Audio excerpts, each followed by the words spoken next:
Hello, hello. Welcome back to the channel. Geez, 4 days went quick, didn't it? I just feel like we just finished the Sunday post-race analysis in Vegas. I'm still talking about the start and the plank and everything. So straight back into it. Hopefully I've set up the live stream and everything well enough. I had a few days quick turnaround. Hope everyone is well as well, and this live stream finds you well. We've got ourselves a championship. Max Verstappen is 24 points behind. Can he win it at this point? He can. I still think it's going to be tough. I still feel like you got to get a few Mercedes and a few Ferraris in between. It's not Max that I don't trust. It's the Ferraris, definitely. And Mercedes have got to show up as well. It's got to be like Max, and then you got to stack in a few cars, and then McLaren. I think that's going to be required. But the problem is it's going to be fast and hot here in Qatar, and it'll be like, this is not the natural habitat for Mercedes. I don't think that's their preferred ideal condition. So, but we'll see, anything can happen. Hello to everyone in the chat. Max Flash Heart, audio and video is solid. Thank you so much. If anyone can, Max can. Yeah, I don't doubt Max. We'll bet on Max. It's the other guys, the Ferraris and the Mercedes. And so it'll be tough. I'm not optimistic or pessimistic. I'm more realistic. It's still a big mountain to climb, and it's going to be tough. Therefore, just a quick overview of the agenda. We're going to recap a couple of loose ends from Vegas. I mean, the last time I spoke to you guys was Sunday after the post race, and obviously there's a lot has happened. So I just want to give my opinion on a couple of things and just share with you a little bit more insight. Like I say, just give my view on a few things. And then we'll do that. We'll talk about Qatar. We'll talk about the technical corners. We'll head over to the whiteboard. Q&A at the end as well. If you have a super chat, by the way, someone whacked one in kind of midstream last week, and it kind of just threw me off. So just, if you don't mind, all questions and super chats at the end. And that's it. We'll go for it. Okay, so let's kick off. We're going to start with the weather, as we always do. No big story here other than it's going to be super dry and super hot. There you can see it on the screen in front of you.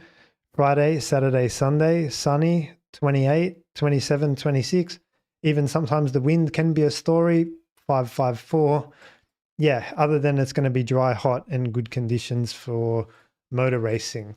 So like I said before, maybe the Mercedes, I just feel like the Mercedes likes the opposite. It likes when the downforce just takes a back seat. It likes when the mechanical grip can take over, the Canadas and even Singapore to an extent. I thought they would go well in Mexico, but they didn't. When the downforce takes over, call it Austin or something, I just didn't see them that well. And then in the heat as well, they like it cold. But then they were kind of nowhere in Vegas as well. It's weird. We don't fully understand it. They probably don't fully understand it. But that'll be the only insight I can give you, other than McLaren will be strong in terms of their tire management, their front end grip. Obviously, that's going to be helpful. But the thing is, do McLaren have to raise their car for this race and this weekend? Are they a little bit too close, and are they going to have to give up a bit of performance? And we can't have this again like we need to. Or was it a Vegas special? I don't know. These are all questions I don't have an answer for, but that's something interesting which we're going to be talking through, obviously. All right, I just wanted to, someone wrote a really nice comment on my my post-race video. I just wanted to quickly share it with you because it translates so much better what I do than how I could say it, if that makes sense. So it was from Alexandre, if I pronounce that correctly, Laburi 1069.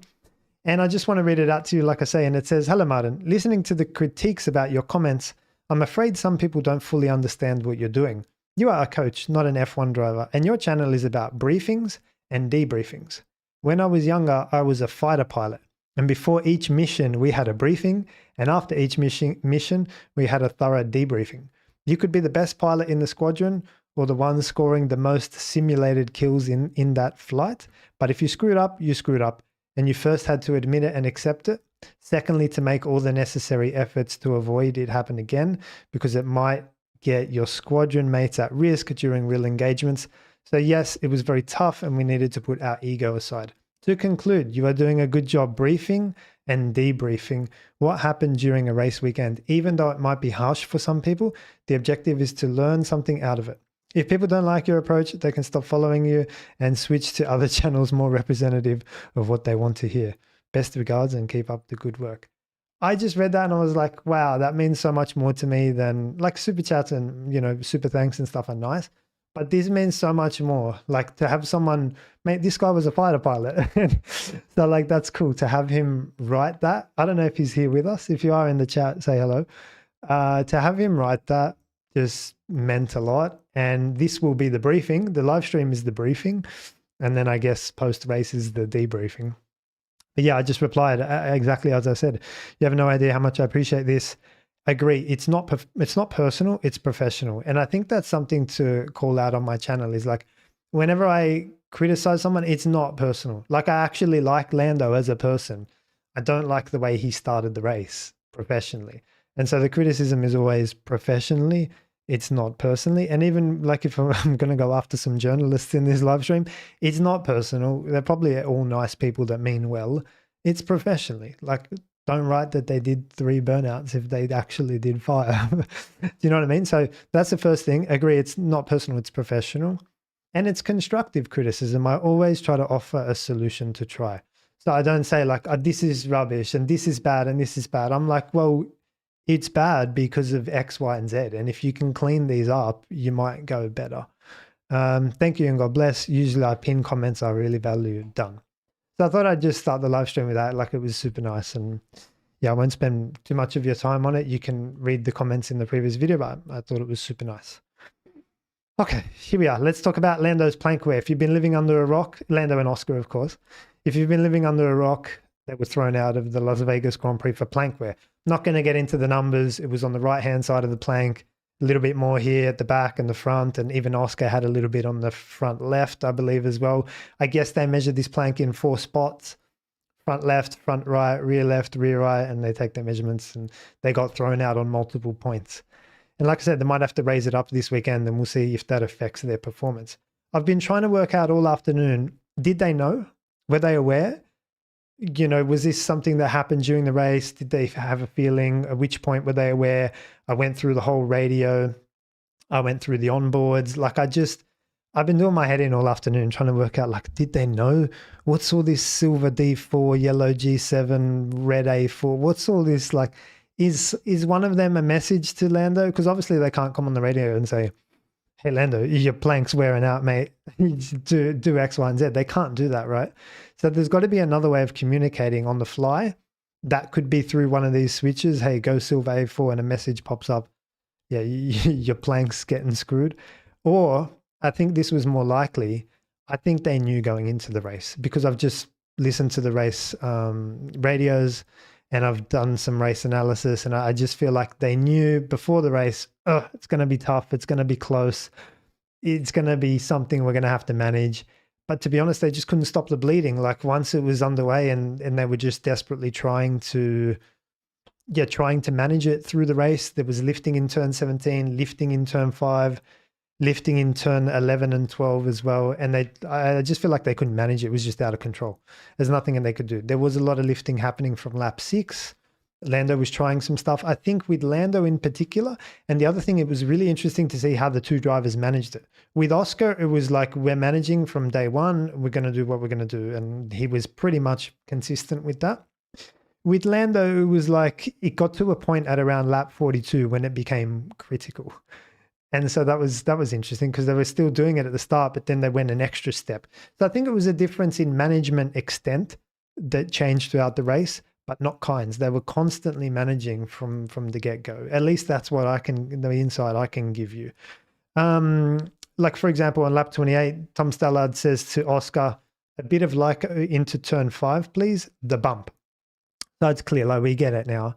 And then Piastri's like, do you want me to keep lifting at all into turn 17 or not? And Stella goes, yes, into turn 17. 11, yes. 10, only if you want to. 10, they were not sure. Do we do 10 or whatever? But definitely Lyco into 5 as well. But like I said, there was a change in Lando's tone on lap 42. So if I can pinpoint you a lap where I thought things shifted a little bit, lap 42. Will comes over the radio and goes, silver D4, the fronts look more robust. And then Lando says, yeah, let's just do whatever we got to do. So at that point, the radio started to degrade for me and it got a little bit desperate in a way. Lap 43, Lando comes on the radio and says, what do I do into turn 10? What do you want me to do into turn 10? Because sometimes I lift and it feels worse. Lap 43. And then Will comes on the radio and says, whatever you do in 10 doesn't matter that much. It's more got to do with turn 11. And then on lap 44, I see the biggest lift into turn 11. So I think lap 42, something happened. And then 43, Lando's asking questions. 44, I can see a big lift. I can share that lift with you now. Give me 2 seconds, please. It'll be that one, hopefully. How's that? Okay, cool. So I got a few laps here. Lap 42, 41. They're all in white, by the way, because I think 40, 41, and 42. I set this up already pre-stream. Yeah, I'm organized here, guys. Yeah, he was, again, difference in extents and not kinds. He was managing, but not so much. If you see in orange is lap 43 and 44, that's the first time we see this big lift here. This is Lando trying it on lap 43. What do I do into turn 10? Because sometimes I lift, but it doesn't feel that comfortable. I'll just move my cursor. I'll zoom in on that part for you guys. That's the lift here. You see the orange comes out of the throttle. That's turn 10. And Lando's saying in turn 10, like, what do I do here? It doesn't feel great when I do that. But you can see the orange lines on 43 and 44. There's bigger lifts into 11 and 12 here as compared to the rest of the race. I think that's when things got a little bit desperate. So I thought I'd share that with you. The rest of the lap looks fine, but the other big call out was McLaren were lifting on laps as early as lap 6 in places where other cars weren't. And that kind of supports my theory that they knew about this from pretty early on, if not before the race. So this is lap 6, obvious colors, Verstappen in Red Bull, Russell in Merc, Norris in the McLaren, and Piastri in the McLaren. And you can see that there's a point here through turn 10 where Russell and Verstappen are flat, and our friends in Papaya, both of them, being Norris and Piastri, are doing their big lifts into turn 10. Even Piastri here is showing a lift in the final corner 17. So this is where it's like Lando, big lift into 14 here. This is lap as early as lap 6, guys. So I think, like I said, I think they knew, but they just couldn't stop the bleeding. And they were just managing it the whole race. And like I say, this, if I just zoom in here, yeah, you got Verstappen and Russell pinned 100% full throttle. And then the McLaren boys are lifting through there. So they wouldn't be doing that if we've got two other manufacturers at the front of the race not doing it. Those two cars were, they were in trouble before the race started. That's my my insight for you guys. Does that make sense? Let me know what you think in the chat, like whether or not that makes sense. I'm just reading your comments out. Ben's got a good one. Give me a sec, I'll bring it up. Norris had a radio message asking the team if he wanted to stay in Russell's DRS. He might have wanted less downforce with DRS to reduce porpoising. Yeah, I did hear that. I was trying to make sense of it all as well. Like I said, I put a lot of effort in the afternoon to try to understand it. And he was a bit confused because Will was like, okay, we're going to go after Max. And Leonard's like, what are you talking about? We've got this, you're not aware that we've got this problem that we're managing. So there was a bit of that miscommunication as well. The whole thing was very curious, but I think they knew, and it just developed and got worse. And what are you going to do? There's nothing you can do. And I think as well, like when you start to lift extensively, you shine a light, you call the stewards over and like, hey, I got a problem. Maybe you want to check it after the race as well. So yeah, Alpha 007 says McLaren were the only team that was sparking so much on the warm-up lap. Yeah, I've heard that theory as well. Let me just bring up the radio now, just some key pieces that this was kind of lap 42-ish onwards that I think feel a little bit, yeah, it got a bit desperate. Let's bring that up now. 5 and 11. What do you mean get Max? We're just slow. And suggest silver D4. Yeah, let's just do whatever we got to do, please.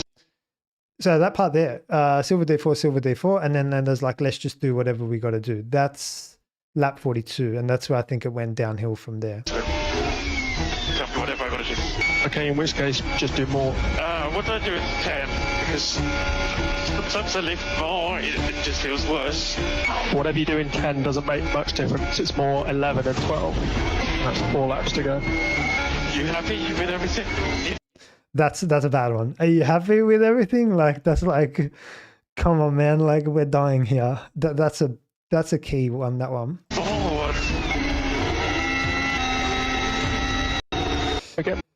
Yeah, so there you go. I mean, you can listen to it back, but yeah, for me, there's a bit of anxiety in Lando's voice towards the end.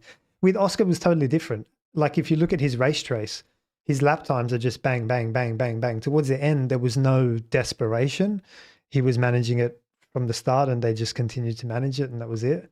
With Lando, it was like, are you happy with everything? It was like, yeah, he's dying out there.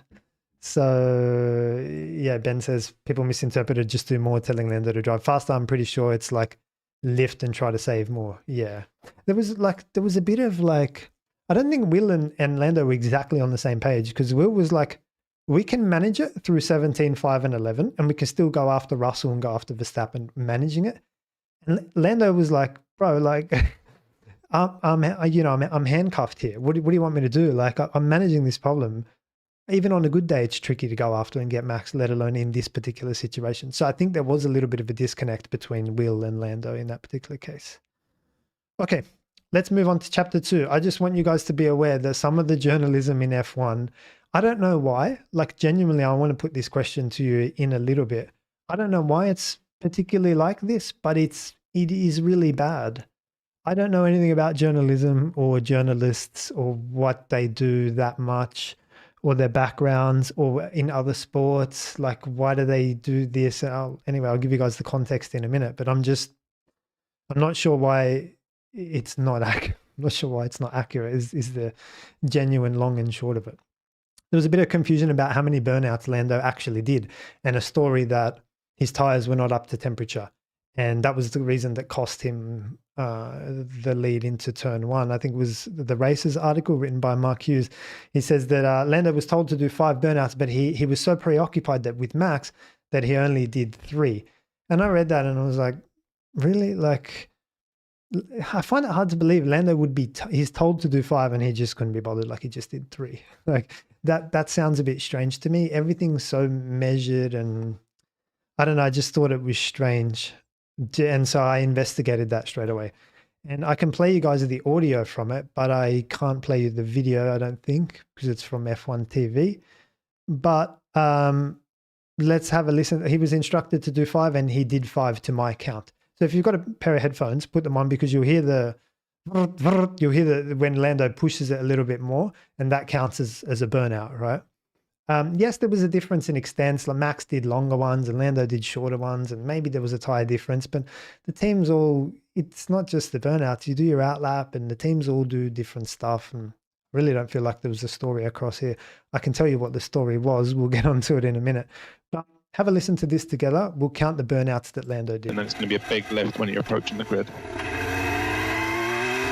Of course not. And it will be 5 burnouts. 5 burnouts. 5 burnouts.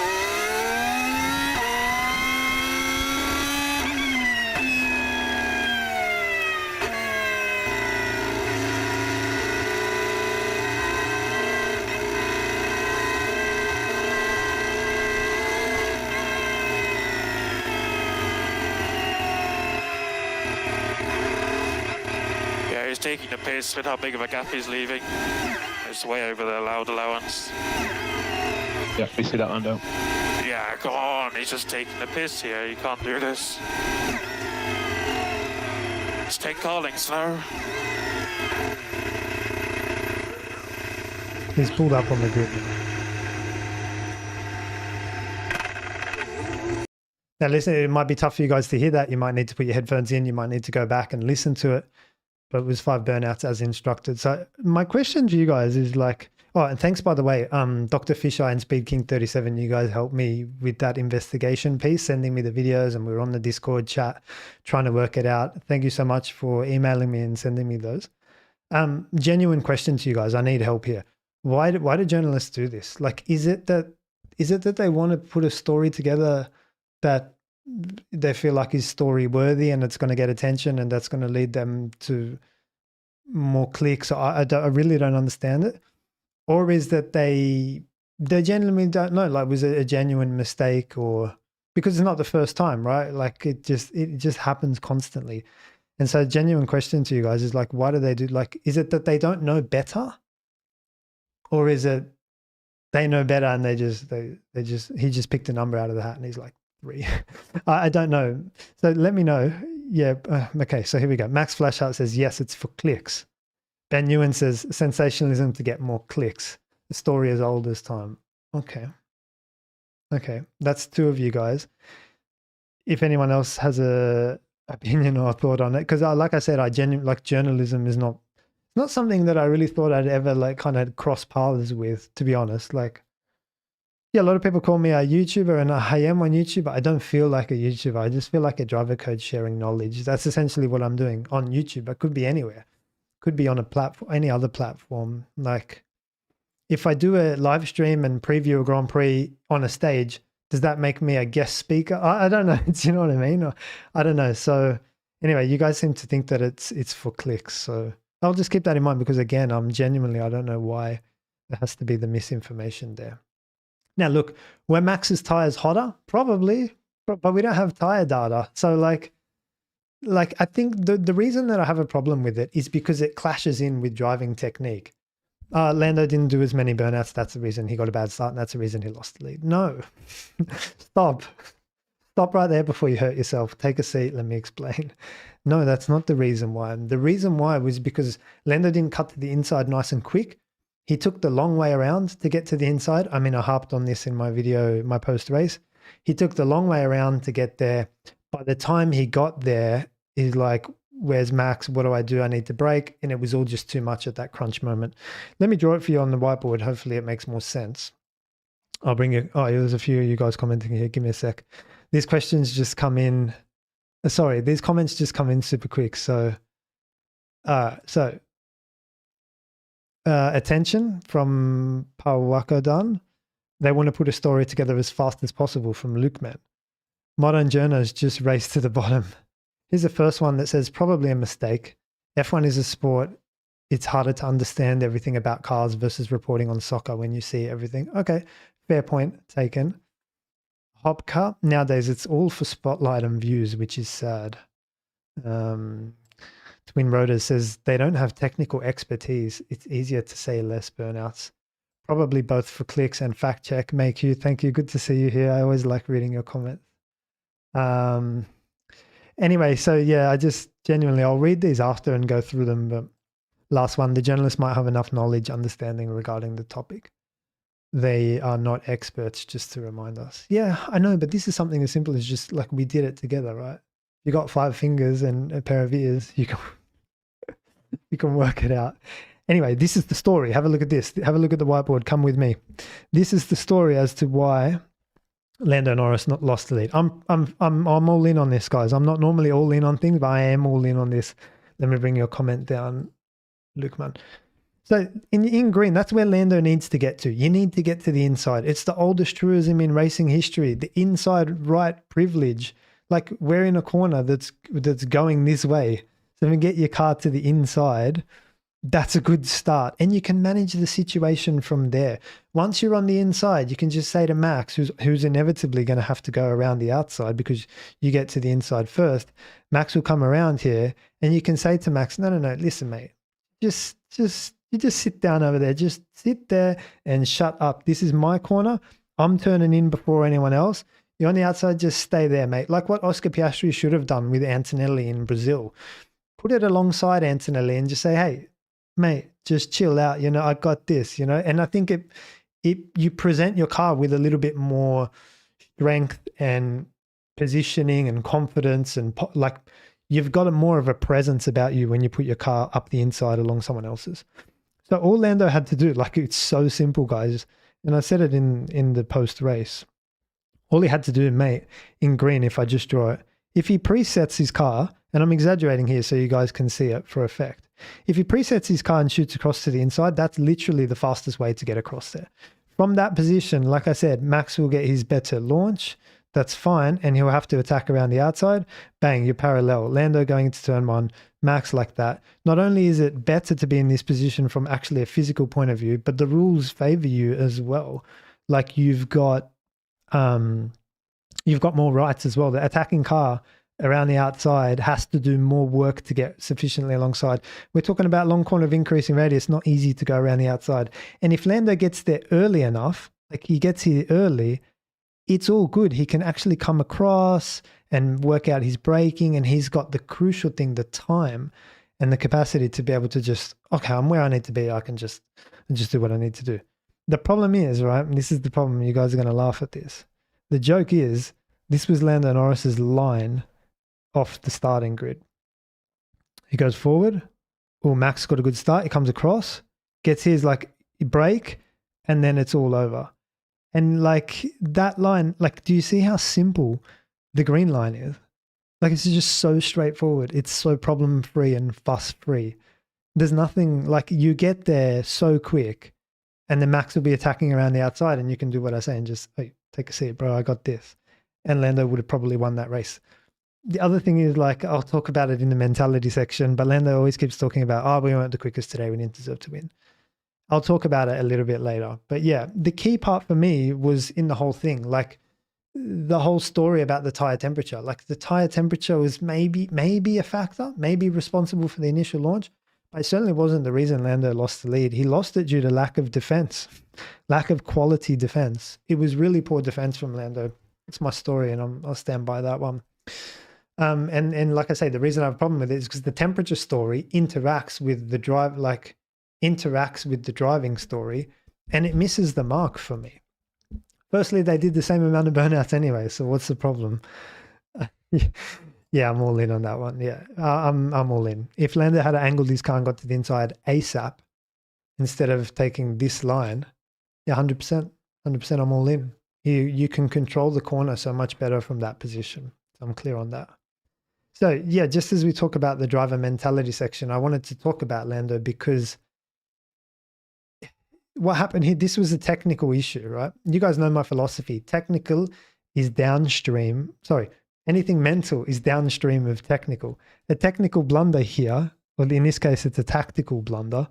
A tactical blunder, like the mindset will be downstream of that.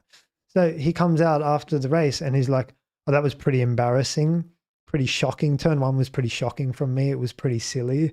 And so then you get the self-degradation, right? And he's like, but that didn't cost us the win. It was more the lack of pace and lack of performance. And Lando seems to think that like tactical is not an element in the race. He seems to think that it's just your lap time and you can get 25 points if you're the quickest. It doesn't work like that. There's actually a race that has to be done. There's starts, defense, attack, restarts, management, safety cars, like yellow flags, the whole thing, red flags, strategy, fuel, tires. In this case, it was plank. There's so much stuff in there that's where a Fernando Alonso makes the difference. Tactically, the two best drivers on the grid tactically are Max and Fernando. So like, and Fernando's lap time is, maybe you could argue, hasn't got as peaky performance as Lando in qualifying. Fernando will just like, he'll do exactly what Max did, just make him look stupid in terms of the tactical side, starts, attack, defense, restarts, racecraft, car positioning, all that sort of thing. Driving in dirty air is another good example where I think Lando's not the best. He seems to think tactical is not an element. He's like, we weren't quick today. Brazil, we won, but we weren't the quickest. It doesn't. You can still win a race if you're not the quickest. Like it doesn't matter. It's not relevant. You don't need to talk about it. The worst thing afterwards is like, yeah, I'm looking forward for a few days off. I'm going to play some paddle and do some golf in Qatar. I'm like, that just completes the mindset picture. That's the worst possible response to the interview. And I'm just like, at that point, I just turned it off and I was like, okay, all the best. So yeah, a little bit of homework here wouldn't have gone astray. And people say that I'm biased to Lando, and I'm like, no. In what's in Saudi Arabia, Jeddah, I said exactly the same thing with Max. Max got cooked by Oscar in a very sort of similar situation. Oscar got up the inside. I said the same thing. I'm like, Max, where's the defensive posture? Like, if you just have to trust your start, yeah, you might get a good one, you might get a bad one. I don't know. But if you angle your car across, it's like your insurance policy. You get to the inside, and even if other car pulls alongside, you're on the inside. That's like, it's a good card to be holding, is the inside card. You want to be holding that card. So yeah, definitely. like I said, mindset is downstream of technical and tactical. So I just feel like after that blunder, maybe his mindset is I just feel like he lost it a little bit there. And one little kind of slogan I wanted to give you guys out of this, which I kind of learned myself, is defense is decisive. Defense is not, oh, maybe I'll come across and cover, or moving under braking like Charles in Hungary. Really poor defense from Charles in Hungary. It was like watching amateur defend. Defense is decisive. Defense is like, this is where I'm going. You're going to have to work it out. I'm coming to the inside. You're going to have to plan your attack around me in that situation. We see like late moves. It's an indication like, oh, this guy doesn't know how to defend. So I think Charles is guilty of that sometimes. Like I thought in Austin, Charles's defense on Lando, he left a gap up the inside. This is basic stuff, guys. Him moving under braking in Hungary from Charles as well. That is not decisive. When you see someone good, defend good, they pull to the inside straight away and they're like, they ask the question immediately, are you going to drive around me or not? So defense is decisive is something I wanted to give to you and give to the channel. And we will definitely be using that moving forward for sure. Now, the irony is not lost on me that we're probably in all likelihood talking about the 2025 world champion. And that's Formula One for you. Like, I mean, he could be the 2025 world champion that in this particular example couldn't convert pole into the inside, let alone the lead. The irony is not lost on me. I'm aware of that. Lewis Hamilton, we just need to quickly talk about as well. Oh, geez. I do want to come down hard on Lewis Hamilton, but I wish I didn't have to. I feel like the last few races for Lewis have been really poor. It's not just him. It's the team as well. It's the whole operation. Like, I get it. The car's not quick. Lewis is not doing well. The strategy is not quick. The communication has been rubbish as well. Like, I get it. The whole thing is just falling apart. But in terms of Lewis, I just feel like he's also not doing his part either. Like if the Ferrari were to come good and be a quick car all of a sudden overnight, Lewis is not, he's not where he needs to be to win a title in terms of everything, technical, tactical, mental, the whole thing. He comes into this race, Vegas, with the most beautiful helmet, but I'm also like, man, just sack that off, man. Like just do some laps in the sim. Like I want my racing drivers to be like that, 100% dedicated. And I get it. Like if, my philosophy is always like this. A lot of people criticize me for my strong mentality kind of philosophies, but it's like, if you're winning and your homework is done and you're on top of your game, go and live your life, do whatever you want. If Max rocks up with a pink helmet next weekend, I'll be like, I trust him. Like I trust that he's done the work and the prep required. And for whatever reason, he wanted to do a pink helmet, fine. But if you've got obvious things that you can be working on, you like Lando could be working on the defensive posture and the start, and Oscar's got work to do in the braking. He already spoke about that on the podcast. If you've got known things that you need to work on, that's when I say, well, what are you doing with all the other crap? Now, all that can take a back seat. You've got stuff to work on. But if your homework is done, by all means, live your life. Like, mate, you can come in a swimming costume into the paddock for all I care if you're like, your homework is done and everything is done. That's why sometimes I come down hard on Franco. I'm like, but you got a lot of work to do. You shouldn't be playing around with teddy bears in the paddock and interacting with like, come on, Franco, like, you got work to do. So it's like you do your homework first, you go out to play second. And I just feel like that will work for you. Anyway, so I say all that to say he's come with a disco helmet. He cleaned up, looking at his steering wheel, he cleaned up the bollard. He had no pace anyway in qualifying in the wets. There's lap time problems. He didn't hand that place back in Mexico when he cut the track at turn 4. He didn't hand back his deficit. The red light gantry in qualifying. Brazil front wing with Franco. It's just been clumsy, right? But the really other curious thing was he's not looking forward to 2026 either. And I think that's got to do with Riccardo Adami, because the communication from Ricky, again, this is not just on Lewis. Ferrari have been a shambles, like, or in all areas at all times. So Riccardo Adami's also been really poor in his communication, and Lewis doesn't know what's going on. And he says this in the interview. He's like, I'm not looking forward to 2026. And I think the reason is because the communication and everything's not there as well. Max Flasher, I think Max does all of the driver's homework. He does. And it kind of frustrates me when people say, oh, Max is so talented. I'm like, do you know how many laps Max has done? Like he's done more laps than you've taken breaths of fresh air. That's how many laps Max has done. Like if you did that many laps, you'd probably be pretty good as well. Yes, Max is talented, but he also does a lot of homework, which makes him difficult to beat. Have a listen to this. Let's have a listen to Hamilton's interview here where he says he's not looking forward to 2026. Unfortunately not. No. Pretty... Either way, it's a terrible result. So there's no point, nothing positive to say from today. Okay. How eager are you for this season to end and for 2026 to begin? I'm eager for it to end. I'm looking forward to it ending, and I'm not looking forward to the next one. You're not looking forward to the next race? Next season. Oh, the next season. You're not looking forward to it? Will you be here? Yeah, but will you be here in 2026? Yeah. So with how bad this year is gone, I'm not looking forward to 2026. And I think this is the reason why. Chat, have a listen to this. Any more info, you? Pace is good. What does that mean? The pace is clearly not good. Because I'm falling behind. Try to speed it up.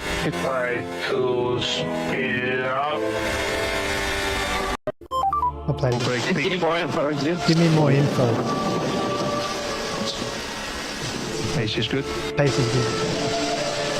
What does that mean? The pace is clearly not good. Because I'm falling behind. Try to speed it up. Yeah, and that's the part where I think he's like, I'm not looking forward to 2026. He's like, give me more info, man. What's going on? Am I quick? Am I slow? Where do I need to find time? Like, what's happening with the race? Are we managing? Are we pushing? Like, what's going on, man? Give me, help me. Like, I always say this, like, the race engineer's job is empathy and communication. Empathy. Understand what your driver is going through and what he needs. Empathize with what he needs and what information he could use. And two, communication. Deliver that clearly and concisely at the right time, no more, no less. That's all you got to do. It's got nothing to do with engineering. And if you say, well, he's responsible for other things, he's responsible for car setup and safety, blah, blah, blah. I don't want my race engineer to do that. I want my race engineer to have empathy and communication. The other engineers can set up the car. Like, I'll get someone else to do that.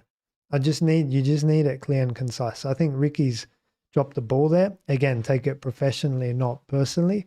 The communication and the empathy are like 1 out of 10, both of them. It's not good enough. Even if they have a good car, they'll find a way to mess it up. All right, we're half an hour in. Let's get on to this weekend. What do you need to know? Oh, yes, there's been an update. So 25 laps per set of tires this weekend. This rule has been brought into effect because it's Qatar and it's a high G, high speed, high load. The tires are getting hammered, particularly through the 3 fast corners towards the end of the track. Well, there's 4 of them, but 3 going a right-hander. And the tires are getting hammered. So Pirelli are like, all right, we're going to change these tires 25 laps. That forces a 2-stop therefore, at least. I think there'll be 2 impacts for this. Number 1, physical impact. Yeah, I don't normally talk about this on the channel that much, but yes, there will be a big physical impact. With a 2-stop race, you're getting fresh tires. The lap times are going to be a quick race. It's going to be like, they're going to be hammering around there. There's not going to be so much of hard tire management like what Antonelli did last weekend in Vegas. It's totally different to that. It's going to be like boom, boom, boom. Every lap, every corner is just, the grip is going to be phenomenal. We're at the end of a reg set. I think it will be physically challenging. So keep an eye out for that. And drivers kind of struggling a little bit with their necks towards the end of the race. I think it will be tough. The second implication of this 25 lap thing is it shines a light more on the pit stops. Yeah, you got double the pit stops to make compared to what you normally would make. So I found this cool graphic. I'll share it with you. And it's like it's a nice visualization of pit stop times from the teams. This is from f1pace.com. And interestingly, McLaren are 3rd last in terms of their pit stop performance. The average times are here. Ferrari lead the way. John Elkann told us as much.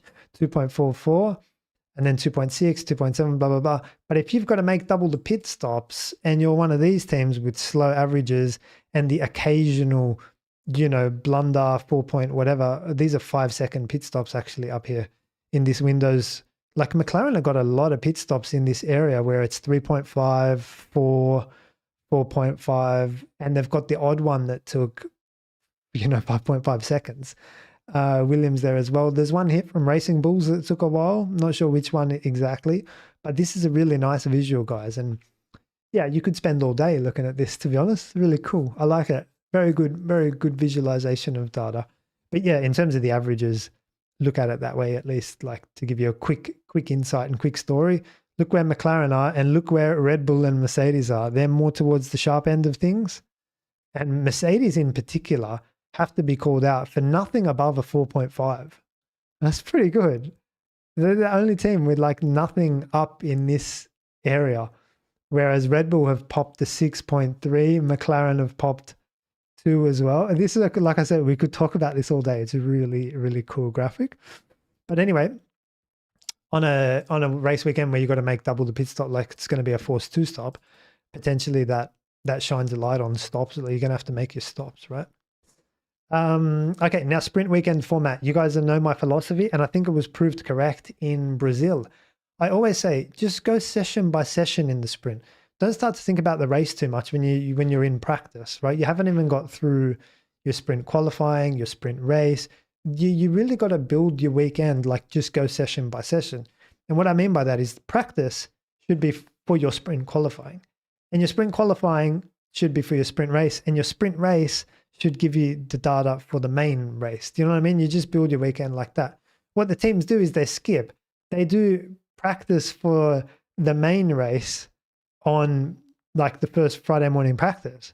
And then in sprint qualifying, you get things like, oh yeah, we didn't really understand the tires that well in qualifying. It's like, we didn't even put them on. So let me just run you through the format. And I think I'm clear on my philosophy. FP1, like if you're McLaren, Red Bull, Mercedes, whatever, the key is you've got to understand the soft tire, like how to switch it on in Vegas, for example. Does it last a full lap in Qatar, for example? Where are the key areas where we can manage it on the out lap? And like you're competing for a sprint pole, like it's very important. So I think you want to do some of that homework in FP1.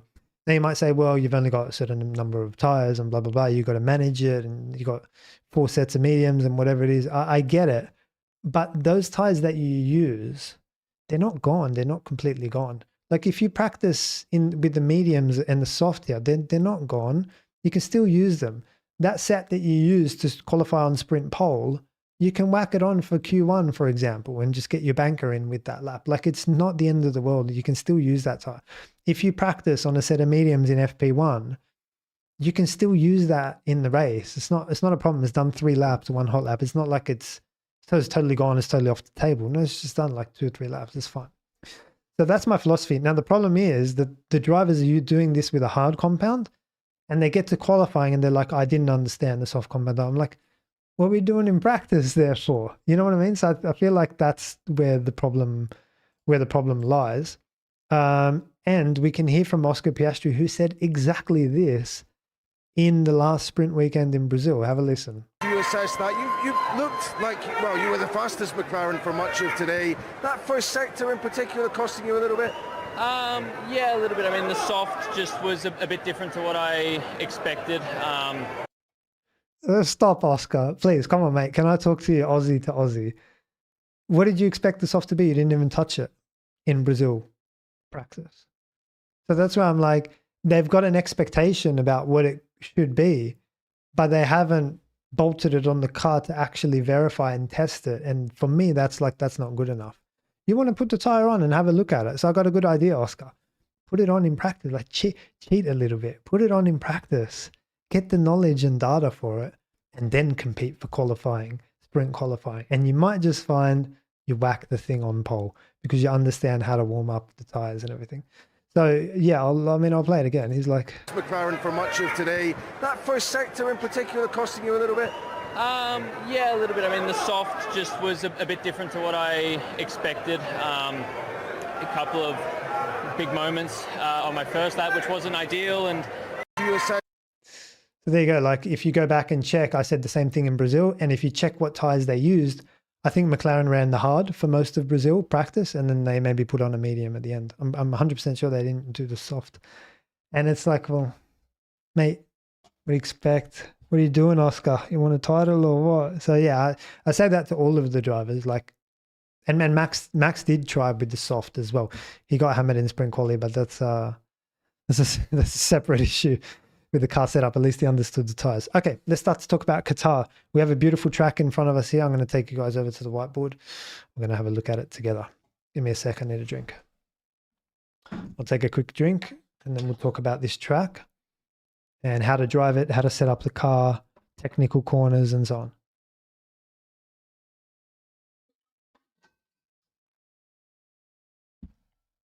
All right, cool. Here we go. This is most people's favorite part of the segment. Yeah, first thing I do when I look at these track maps is like technical corners.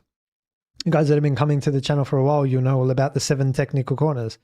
Chicanes, hairpins, S's, double apex corners, and your 3 long corners. Constant radius, increasing radius, and decreasing radius. Have we got any technical corners here? Now, the reason they're important is because that technical corner requires something specific from the car. For example, if you've got chicanes, well, you're going to need to drive and set up for entry curbs like Imola, for example, or Canada, for example. If you've got hairpins, yeah, late braking is going to be key, like Chinese hairpin, braking stability and so on. Canada's a good example. If you've got Spain, increasing radius, you need traction. You have to, make sure that when you go for the throttle, combined traction exits, you want that. So decreasing radius, braking, for example. We've got double apex corners here, which is interesting. It's pretty rare you actually get one. I haven't seen one for a while. Double apex corner here, turn 4 and 5. The reason it is a double apex is because, and I'm going to test you guys in a minute. I won't give it the full answer away. But yeah, you basically double apex here. But yeah, in double apex corners, that's your first technical corner that I think you come across. These are fairly long, but they're not sufficient enough for me to call a long corner of constant radius, which we do have one here, turn 7. So long corner, constant radius up here, double apex here, hairpin down here at 6. And then we got an increasing radius here. It's mad track. Like, trust me, I really like this track. A lot of technical corners and they're all different, which is cool. The double apex corner in particular, we don't talk much about it. There's a few in Suzuka. Suzuka's like a cross between double apex and decreasing radius, like they turn 1, for example. Like a double apex, but it's also decreasing radius. Spoon's another good example. Like double apex, Degner 1, Degner 2 in a way. There's a few that float around in Suzuka, but this is a real true definition of it. And we had one in China as well. There's a square in China. Malaysia, there's also one that looks like this. Malaysia is very similar, actually. There's a double apex that goes into a hairpin in Malaysia. So the key in a double apex, actually, can I test you guys? What do you think the most important thing in a double apex corner is? If you had to front grip, rear grip, overall stability, car compliance, direction change, like give me something that you think is the most important thing in double apex corners, and I'll give you what I think it is after. But yeah, I do want to test you guys. Let me know in the chat. And then we're going to talk. So that's the first one, double apex. Yes, that's true. That's true. You keep the steering wheel at one angle, you only turn once. Yeah, that's true. Qatar is an incredible track. I've loved watching it in MotoGP. It's actually like 2 decades old now, so it's got a good history, even if not in F1. Thank you. I didn't know that. It looks very modern, doesn't it? Okay, so we've got a couple coming in. Front end. Give me a sec while they're going quick. Let me go back up. I lost it. Someone said front end. And Max Flashart says not exceeding track limits. That's always important, Max. Another one for front grip. Okay. Lower speed. Shock. You guys are funny. Exited the first apex. Yeah, I mean, you guys are throwing heaps of different stuff. B-MIG and diff, curb riding, like it's full all coming out. Everyone said different things, which is cool. I love it. I can only give you guys my opinion, what I think the most, like if I had to pick one thing, the most important thing, it's actually balance. Balance. Front to rear balance. The thing is, when you stick the car in here, you chuck it into the double apex, and in the mid part, it's actually like the car's got a lot of G across it, and you're just firing it in. And I just feel like balance being the front to rear balance, you will find if you have a problem. If your car's got understeer in it, it will show up here. If your car's got oversteer, it will also show up here. The car at this point is on such an edge of grip because it's just really heavily loaded, and you're changing, like you're just coming through this corner, and there's just a lot of load, a lot of weight coming across the car at that point. So it's quite highly loaded, and I just feel like it tests your balance a lot. So that's what I'll be looking for. It does hold true. So, I mean, front grip's important, but so is rear grip. Like, do you know what I mean? So like, yeah, I can't argue one way or another.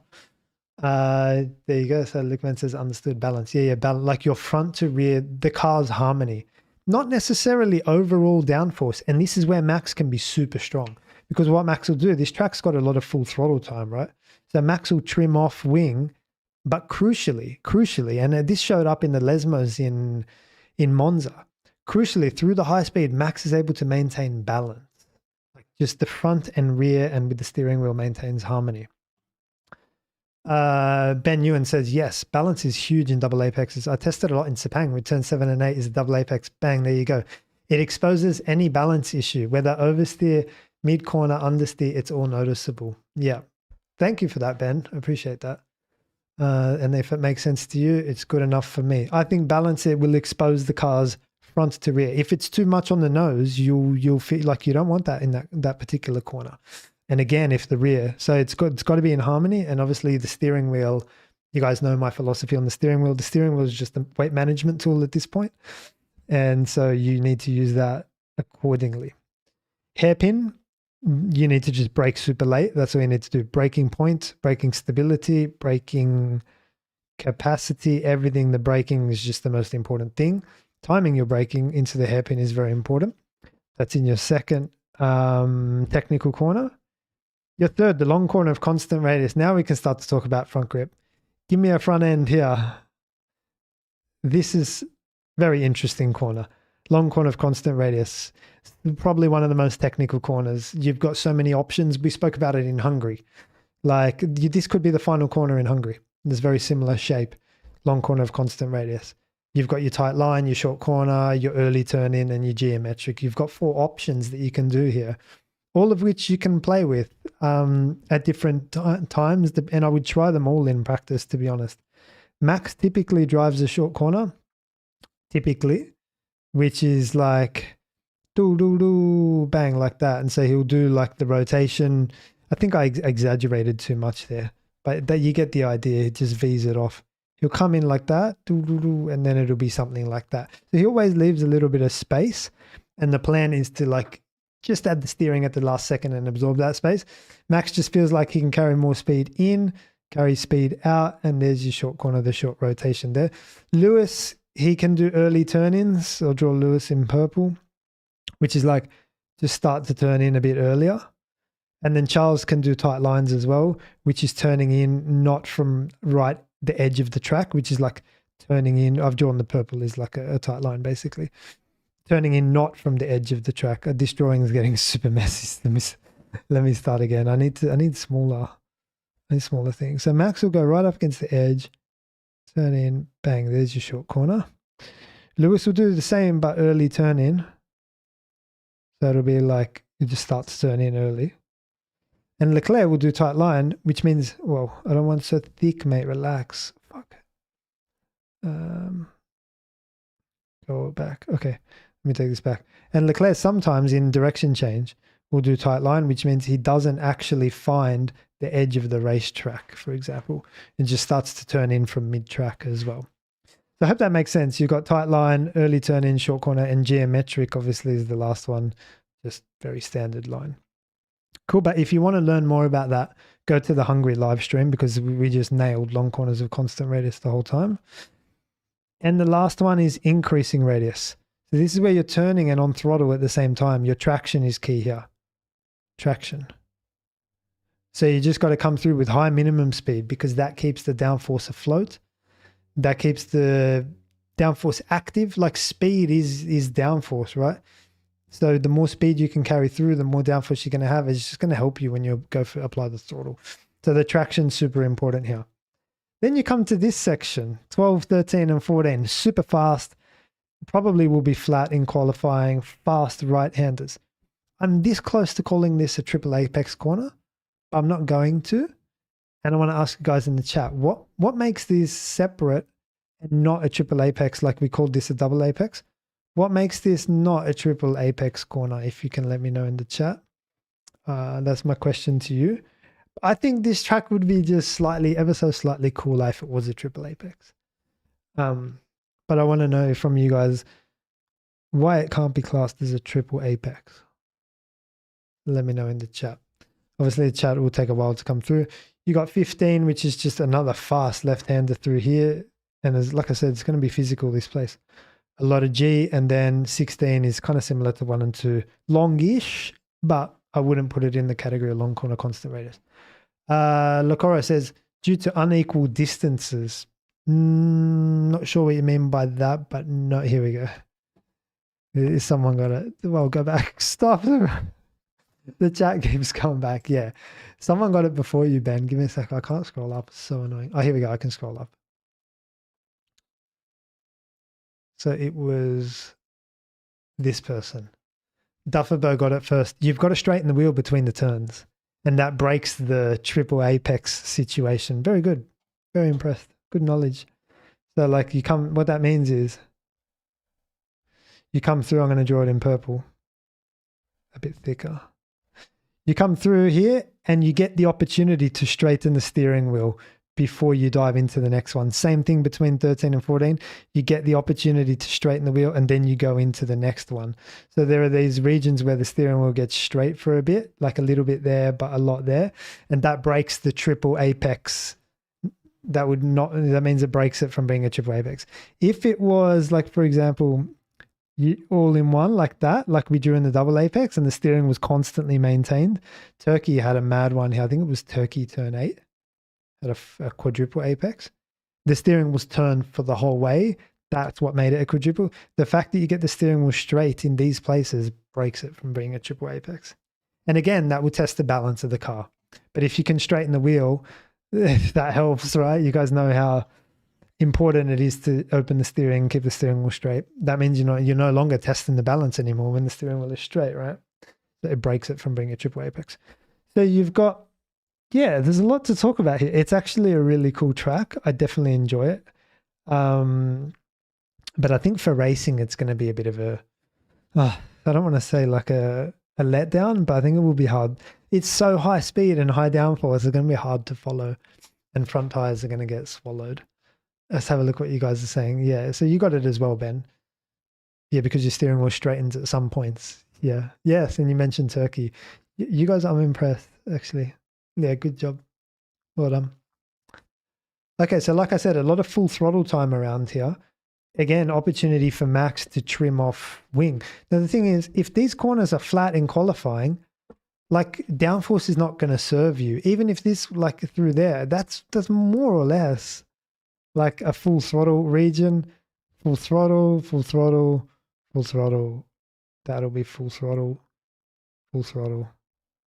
That's a lot of full throttle. I don't know what it is in terms of percentages, but I'm just looking at what I've highlighted. What's that look like to you? I don't know, somewhere near 80% full throttle. It's a lot of, and this is qualifying, by the way. Obviously in the race, you might get a bit of lifting here. It will break it. But I think in quali, you'd be close to like 80% full throttle, which is mad. So that's why I think there's opportunity to trim a bit of wing off. Like Max will do this for sure. He'll be like, I'll just take the wing off, stick it on pole, and then everyone can follow me, and I'll be hard to pass. And you know, he's definitely going to go for the quali setup, I reckon. So yeah, I'm not a betting man, but if I was, I'd put some money on Max for pole. And the other thing is with the driving technique, the downforce is significantly active. Look at this, 250, 240, 260, 260, 250, 240, 165, 160, 255, 215, 200. Yeah, these are high speed, 260 through the exit of 11. This is quick, man. And so like the way you drive the cars with the downforce is very different to a Vegas, for example, where you got to be progressive and wait for the car and it's clumsy and so on. Man, these cars you can do a lot with the cars, particularly braking here and the way you exit your throttle here. You can just nail it. You don't have to be so progressive. The car will be just planted on the exit.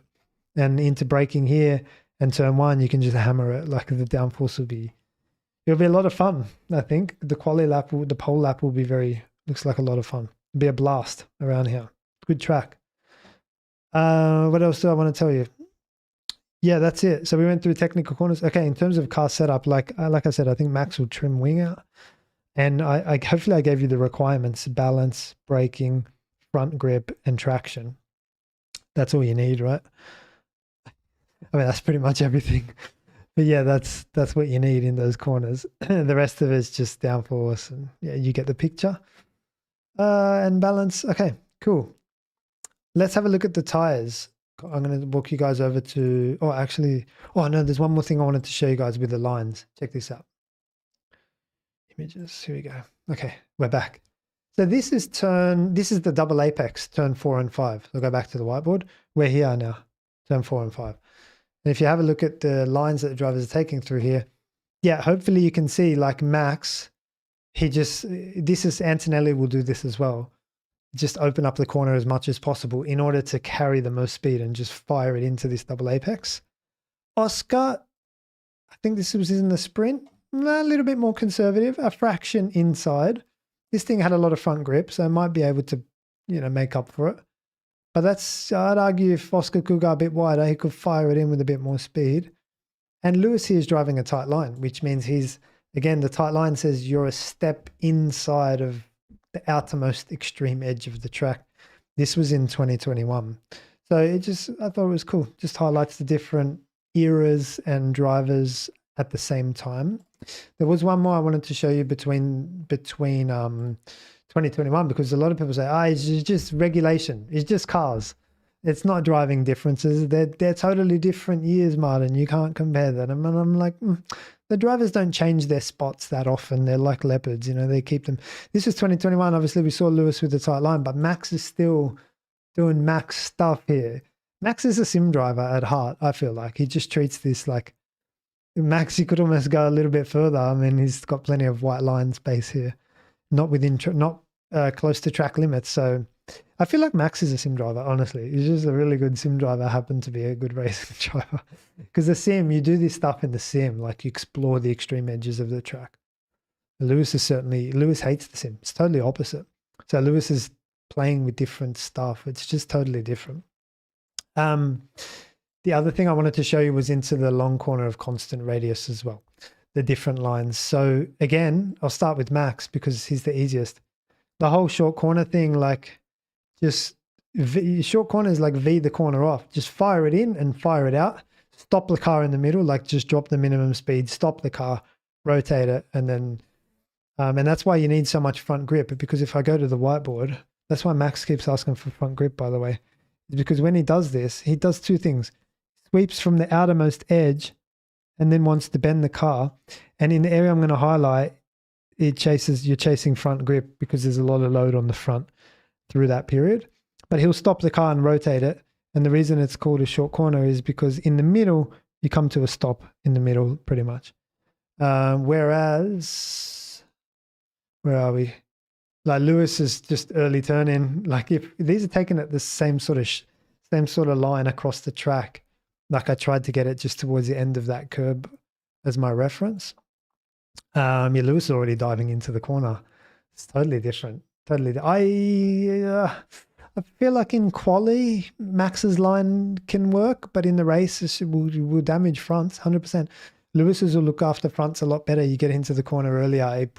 It doesn't put that strain across the front of the car like what Max does. Oscar's kind of somewhere in between. Again, not the widest, but I guess it's similar to Max in a way.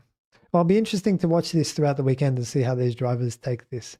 But it is similar to Max. So I just wanted to share that with you before we leave the track map section and we talk about strategy just quickly. I'll show you guys the compounds that they brought this weekend. You guys remember that they got the 2-stop happening.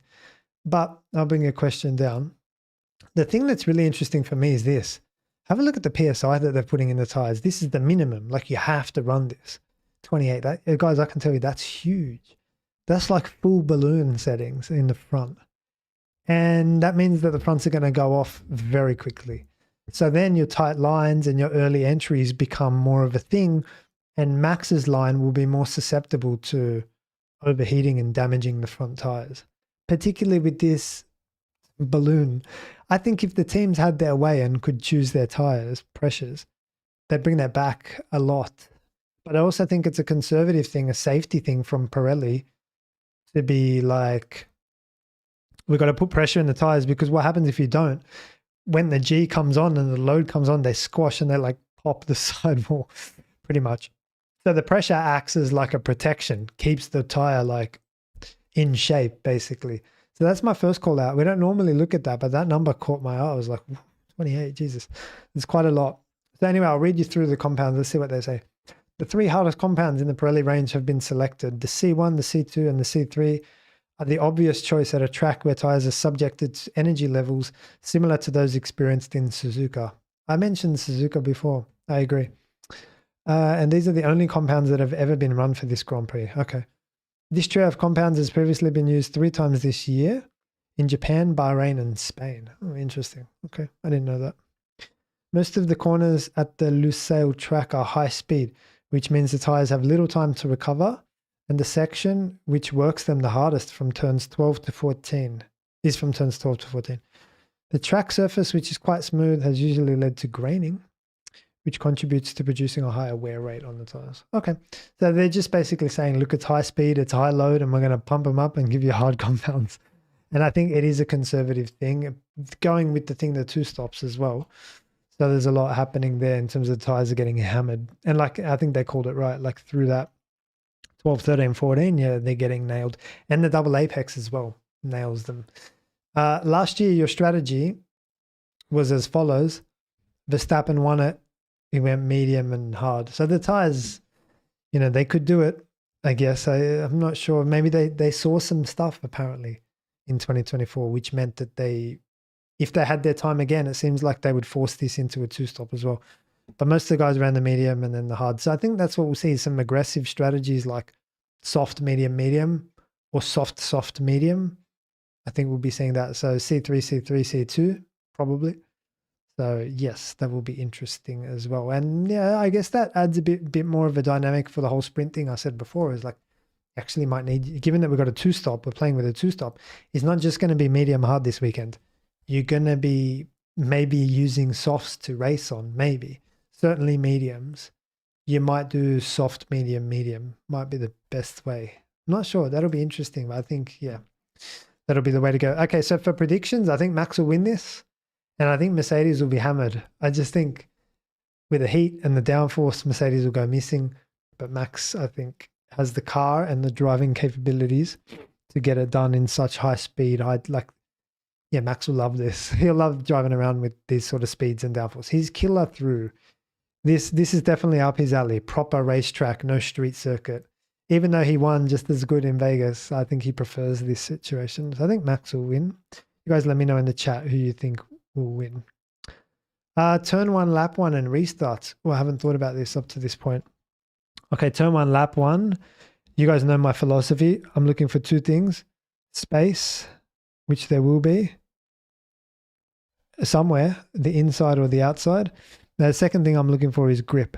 That's what made Hamilton's 2007 Melbourne start so special, is he found the place on the track that gave him grip and space around the outside of turn 1. So, yeah, given how long turn 1 is, like it's a longish corner. We spoke about it before being like, it's not long corner of constant radius, but it's close, very close. It's longish. And I think you'd be hard pressed to drive around someone there. But if there is traffic here, then it is an option. It also gives you the inside into 2 as well. So it's an option, but you just got to bear in mind it's long. So it's not like you're going to, it's an option. Like I say, it's an option, but it's quite long as well. It just depends the run you get. If your run, get a nice run here and someone defending on the inside, you don't really have a choice, right? I'd just try it and go for it. Around the outside is an option, but I definitely would prefer the inside. It's shorter distance, gives you the racing line into 2. Be interesting, actually. Be a story I'll be following. What happens at turn 1 in the race? I'm not either way. Like, again, you guys know my philosophy. I don't like to pre-plan and say, I'm going to go around the outside and that's what I'm going to do. No, you've got to read the room off the start. You've got to read the situation and just be open-minded. And whatever comes your way, you just got to take it and go for it. Like Hamilton 2007, one of the best starts ever. It wasn't planned. It was just like, he was just young. He didn't think. That was the best thing about it.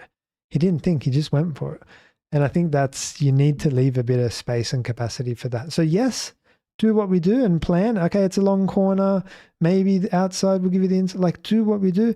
But also like, hey, let's just see how it goes as well. You've also got to, have that mindset at the start, and let's just see what happens. If I get a good launch, we'll go from there, I think it's important to do your prep, but also be open-minded off the start. In terms of restarts, I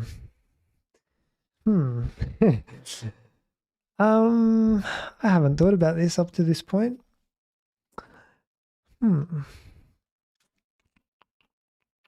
Yeah, okay. Listen, the thing is, I'm just thinking out loud here, right? Because I haven't thought about this yet. The thing is, when do you get the safety car warning, right? Let me just move into shot a bit more.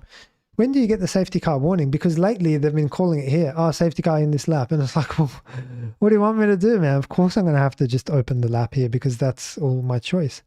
But if they call it, like the race control should, somewhere in the middle of the track and say, hey, on this lap, safety car's ending, that gives time for the race leader to pick, maybe I'll do it here, maybe I'll do it here, maybe here, maybe here, maybe here, maybe here, maybe here. You got choice. I think that's better. Whereas when they call it safety cars in this lap, like somewhere here, for me, it's too late. Brazil, they did this in the last sector. It's not good enough. Race control should be like giving enough warning so the driver can plan a little bit better. So if you've got the requisite warning and the time to be able to do it, and you let your little safety car go off the hook, starts to come into the pit lane, where do you do your restart? I mean, I think I'm a big fan of aero washing your competitor through these high-speed corners, if possible. That presents an opportunity to me. So, I mean, if I could, I'd just go and aero wash them. Why not? Because that would be helpful, particularly through the last two corners. Yeah, that would be good. I'd say almost, guys, the earlier you can go in this last sector, the better. Like if you could go from here, why not? They're not allowed to pass you until here.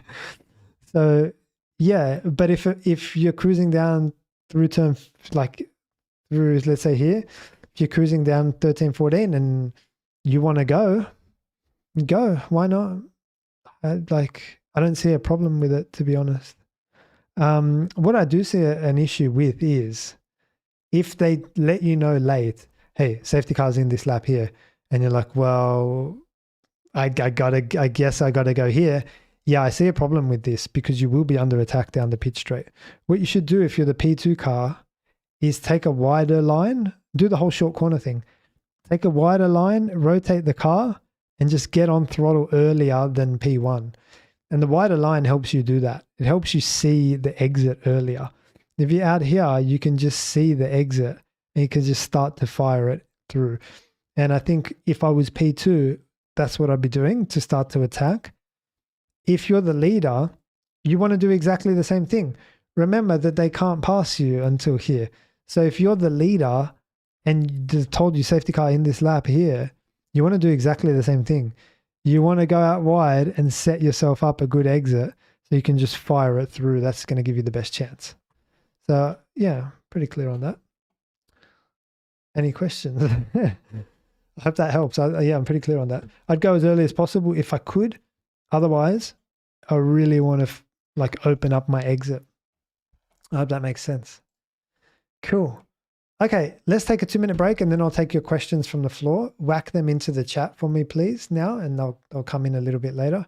And yeah, just put question in front of it so I know it's a question, and we'll take your questions for a bit and then we'll wrap up. Alrighty, welcome back. Well, the first question's popped up already. Let's have a look. Where is it? Give me a sec. Well, they're coming in super quick. Okay, first question, Dafabo7805. Question, what's the difference between a long corner of constant radius and a double apex? Well, in a long corner of constant radius, you take one apex. No, I'm being an idiot, of course, but it's true. Let me go over to the whiteboard and show you. So in a double apex, yeah, you take the apex here and here and maintain a constant steering throughout. I guess that's one of the key things. You can't play with your rotation point either. Like it has to be in the middle of the double apex. You don't have scope. So it's 2 apex. You can't play with your rotation point. And what else did I say? That's it? Yeah. Long corner of constant radius, you take 1 apex and you can play with your rotation point and your apex. You can take the late apex like Max does. You can do like Lewis does and dive in early. And you can do your whole short corner, early entry, tight line, blah, blah, blah. Yeah, you can still do that here, but short corner, not necessarily. But you can play with your entry. You can do early, like Lewis does, or tight line, early turn in, but you can't do, like short corner is not an option here. Like if you were to take a wet line, how do you take a wet line here? What do? I mean, the normal, usual racing line rubber, you can't go any wider than that. So it's actually going to be like, there'll be no grip through here if it was to rain, for example. Whereas here you've got options. You can see the space that's available on the outside. Oh, that was nice and thick. Yeah, go back. You can see the space that's available here on the outside to do your rotation out there. So you can do a little wet line. You got so many more options in a long corner of constant radius, and it's 1 apex. And in the double apex, you're stuck. You haven't got that many options for your rotation, and you do hit the inside of the track twice, double apex. I hope that helps. Okay, next question from Mark Saruro. What should be Lando's mentality for the final 2 races to bring the championship home? Not golf and paddle and he who's the fastest should win. It's got to be like, you got to do like the comment that said at the start of the live stream. You've got to do your briefing and your debriefing properly. You've got to, and just stay focused and lock in. Like it's still all to play for. I don't think Vegas swung the probabilities that much, to be honest. Like it's a big lead, or it was an even bigger lead. Like it's still a big lead. It's still like I said before, I'm not optimist or pessimist. I'm realist. It is a big lead. It's still a big lead. It was a huge lead, but now it's a big lead. And yeah, just head down. If anything, and just take the learnings from Vegas. Take the learnings. Do the briefings and debriefings. Just put away all the other stuff. Like now is not the time for the paddles and the golfs. Like do your homework. Like prepare properly. You're fighting for a world championship. It might be like, I mean, I'd argue that he had a chance in 2024, but it might be your final chance to go for a title. So put all the other stuff away and like knuckle down, put your head down. That would be my mentality. Talk the talk. Wonder if Plankwear will show up again. Yeah, we spoke about that a bit earlier and in the live chat before. Maybe. I mean, the high speed, the high load means that they might be running close, but it's a smooth track. It's fairly predictable. Maybe we said they might have to raise the car a little bit. Might be a bit of lap time loss for them. So yes, potentially. We will see. Okay, next one. Prime Fayer. Ken Antonelli, given his recent performance and superior tyre performance and great results on high-speed circuits, beat Lando and keep Max alive. I alluded to this earlier, and I'm like, I don't expect the Mercedes to be strong. Now let's put Antonelli to one side for a second. He's in the Mercedes. I don't expect that car to be particularly strong in the high downforce, high-speed, hot conditions of Qatar. So I think that's going to be more our problem than Kimi Antonelli. Same goes for George. I think they're really going to be handcuffed, unfortunately, but that's just my opinion. We'll have to wait and see. Question, in your opinion, will the temperature difference from FP1 to sprint quali hurt the cars that have a narrow setup window, RBR? I think it comes back to the homework that you do on the soft compound. Like, it's a good question, actually. Give me 2 seconds, because what I'm going to do is I'm going to bring up the temperature changes proper. Give me a sec. I want to see what we're talking about in terms of difference. Can you guys see this? So let's say on Friday they do their practice and sprint, whatever. So what time is give me a sec. I need to work out local time. What time is everything? Can someone write it maybe for me in the chat? F1 times Qatar. Give me a sec. I'll just search on my phone quickly. Okay, here we go. So 4:30 is practice 1. So that's 16.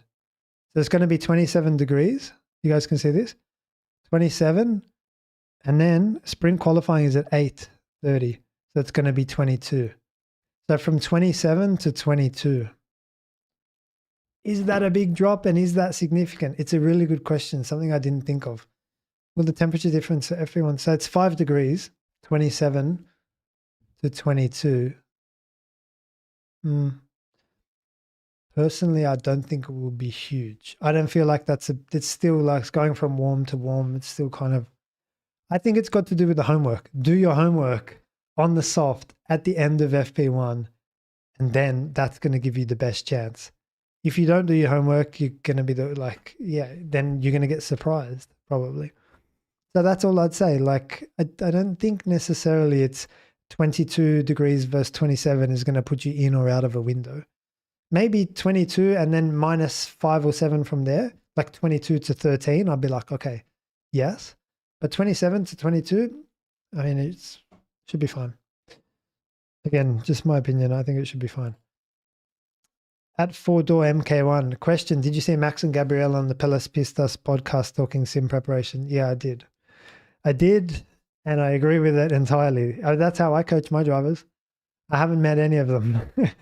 We just jump in the sim and do laps and work on techniques, and the sim seems to help them. So, yeah, big fan of the sim. I think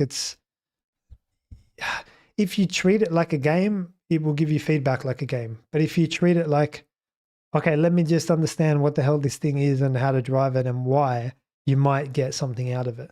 So I think it's a tool. You have to use it in the right way, like any tool. You got to ask it the right questions and put the right inputs in to get the right outputs. And they go, like they spoke about it in that podcast, they go to great lengths to understand the sim and play with the grip levels. And they're editing numbers in there, like what grip and traction, and they're just playing around with it, and it's good to see. And I think apparently Max did a lot of work in Suzuka on the sim prep, and then he got pole and won, and it was so super close with the McLarens. But that's the difference. When Lando's playing paddle, Max is there studying. Yeah, I did see the podcast, and I'm a big fan of that. Give me a sec, I've got to go back up. There's so many questions. Mitch, do you think this will be a McLaren stronghold like it was predicted before the plankwear problems? Or does the plankwear change the outlook? I think that will change. I think it will be a consideration for sure. Like, yeah, I mean, the track is fairly smooth, but it will be in the back of their mind. Like, what do we do here? We have to raise the car a bit? And then how much performance do they lose? Like, if they ran a legal car in Vegas, if they ran a legal car in Vegas, where would their pace be? I have no idea. Maybe it would be terrible. Maybe the Mercedes would slot in there. I don't know. It's a good question. Unfortunately, I don't have a good answer for you. Is McLaren adjusting? Yeah, another one. Question, is it an opportunity for Oscar to come back full throttle and downforce? Yes. Yeah, I agree. I mean, both Max's favorite track and Oscar's favorite track is Spa. And that gives you straight away an insight. Okay, these guys love grip. They love downforce. They love high speed. Your sets of S's or poo on, like heavily loaded corners. Yeah, I agree with you. I think Oscar and Max will be at home here. And I think Oscar got the sprint pole. That's the lap we were comparing when I brought up the lines, was Oscar's sprint pole. So yes, I'd say yes. Oscar can come back this weekend back to normal. Joseph, question, does the 25 lap limit push you to lower more of a lower downforce setup since you don't have to worry about protecting the tires as much? Yes, that's one thing, protecting the tires, but also you've got grip.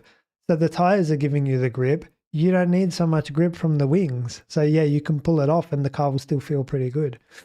So I think it's, even though you talk about protecting tires and tire life, you got their grip as well. New tires are grip. So yes, you can trim off wing and the car will still feel grippy.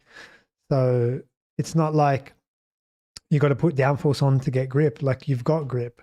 So there's no point having more grip. So yes, you trim it out for the grip alone as opposed to the protection side. But yeah, yep, you're on the right track. What have we got? I'm trying to answer as many as possible, as quickly as possible. Give me a sec. Ben, question, given a position in Abu Dhabi where Oscar is ahead of Lando in their position and Max wins, if they swap, Lando wins, do you think McLaren will have an Oscar swap, and do you think Oscar would? I think what you're trying to say is if it's down to the championship and Oscar is ahead of Lando. Oh, you're saying, okay. You're saying if Oscar's ahead of Lando, then Max wins then Max wins the championship. But if they switch, then Lando wins. I think in that situation, Oscar would switch because there's nothing in it for him. Max wins or Lando wins. Like, obviously, I guess your teammate, like, yeah. I think there wouldn't change anything for Oscar. If I read that right, Oscar's ahead of Lando in that position. Max wins. If they swap, Lando wins. Yes, Oscar would swap. There's nothing in it for him. It doesn't matter. So, might as well swap. That's what I think. But again, these ones are just my opinion. Okay. Couple more. Yeah, I'm just reading them. Give me a sec. I got lost on the chat.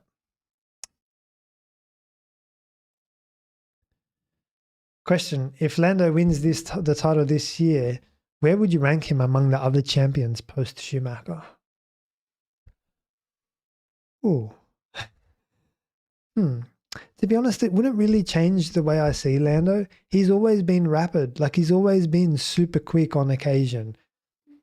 It's just that dotting of the I's and crossing of the T's, like the Vegas start, that was like, oh, and then some of the stuff, the mentality is like, oh, yes, you've got majority. Like, the cake is almost built. You've just got to ice it and finish it and send it out. Like, and that's the part where I think Lando doesn't just, he's got the lap time part covered. Well, at least he can work it out. I mean, in the first part of this year, the whole story with the front suspension and everything, he's got the lap time part covered. It's just the tactical and the mental sometimes are not quite there. Where do I rank him in the other champions? I mean, he would be a one-time champion. And I guess it puts him in that category, doesn't it? I can't put him any further behind or any higher than your Raikkonens, your Buttons, your Hills, and your Villeneuves. Definitely not anywhere near the double champion level, which is your Alonsos and Häkkinens. That's a really good level to be at. A double champion is a very strong level. I think there's a bit of a drop between one champion, and probably with the exception of Rosberg. I think Rosberg was worth more. But if he wins a champion, he's a world champion, and it puts him in the category with Button, Hill, Villeneuve, Raikkonen, and maybe I missed a few more. Maybe you guys can fill in the gaps. But yeah, that's where he would be. Super quick, good on his day. But like, honestly, I genuinely believe he could have won 2024. If he put his head down, crossed his T's and dotted his I's, he could have been 2024 world champion. I genuinely believe that. So he could have been a double. That's what I'm saying. He could have been a double. So yeah. Okay, I'll take a couple more. Why not? I'm in the mood for it. Martin just managed to catch up with Section 2 journalist misinfo. I was the one who made you aware about Mark's comments. Thanks for covering it and providing the audio. Okay, thanks, Jake. Cheers, I appreciate it. Yeah, Rosberg is exceptional because he retired on form. Yeah, I don't know. I have a thing like Rosberg. What he did, his championship was worth more than Villeneuve and Hill won in really strong. They won in really strong Williams. I know Rosberg won in a strong Mercedes as well. So what am I trying to say here? I just feel like he beat like an informed Lewis. I don't know. I just feel like it was worth more. He had to really do extra stuff to get it compared to and I know Buttons was a struggle as well. Raikkonen just won it in the last race. I know they were all struggles, but the difference in extent, the struggle, the length of struggle that Rosberg went to was exceptional. And so I have a lot of respect for that. Little below Rosberg. Yeah, I agree. Question, will the championship go to Abu Dhabi to the last corner and then Max wins it? I'm hopeful, like all you guys. I genuinely hope that we get a fight. I'm not like a fan, Max Lando fan, Ferrari fan, whatever, Oscar fan. yeah, I just want to see it go to the end and may the best person win. I mean, it's kind of a shame in F1 that the cars, the way the McLaren is, like if Max wasn't in F1, the way the McLaren is, only 2 guys can win it. And that's kind of a shame because like you've got your Leclercs, your Alonsos, your Hadjar, you've got good drivers back there that can do stuff. But you only see it from time to time. Even Carlos is doing well lately. It's such a shame in F1 that it's not a little bit closer. I don't want a spec formula. Don't twist my words and misunderstand me. I don't want spec cars. But the separation between, like, you shouldn't be McLaren shouldn't be lapping cars in Hungary and stuff. You know what I mean? So it's like, that's a shame. Like everyone, my point is, like everyone, I want to see a title. I want to see the drivers make the difference. I think that's important. So yeah, but F1's always been like that. It's always been, you know, the car. What's this? Sorry, I can't pronounce your name. El Kusi. What's your question? There are rumors Zach Brown has remotely controlled Oscar's car to lower his output. This explains the drop in performance. Please comment on this, mate. I know McLaren are paying you not to. Sorry, that's quite funny. I don't believe it's true. I mean, hopefully last race was your case in point. Both the cars were disqualified for the exact same reason. Slightly different measurements here and there because the drivers manage their races differently, but they're both set up exactly the same. They both got thrown out. It would be a bit curious if like Oscar got thrown out and Lando didn't, and you'd be like, hang on, are these cars set up differently? But I'm fairly sure that both of them get the same thing. And yeah. Renault, what is that conspiracy? Yeah, that's quite funny. Max Flashheart says, haha, no, but it's funny. Yeah, that was funny. Yeah. Yeah, no one's paying me, that's for sure. Papaya rules. Okay, listen, just to wrap up, guys, keep an eye out for those technical corners and the things we spoke about, the double apex, the hairpin, the different lines into the long corner of constant radius. Keep an eye out for those things, how they manage the weekend, what they do with the soft compound tire. I think that's very important as well. The struggles with the pressure, the 28 PSI is going to be like race damaging tire pressure. Keep an eye out for that as well. Did I miss anything in the summary? Yeah, and guys, we'll cover it throughout the weekend as we always do. Thanks for joining me. If you could just leave me a comment on your way out, that would be great. I appreciate you guys coming to the live stream. Thanks so much. And I'll see you guys for the post Friday analysis. Cheers.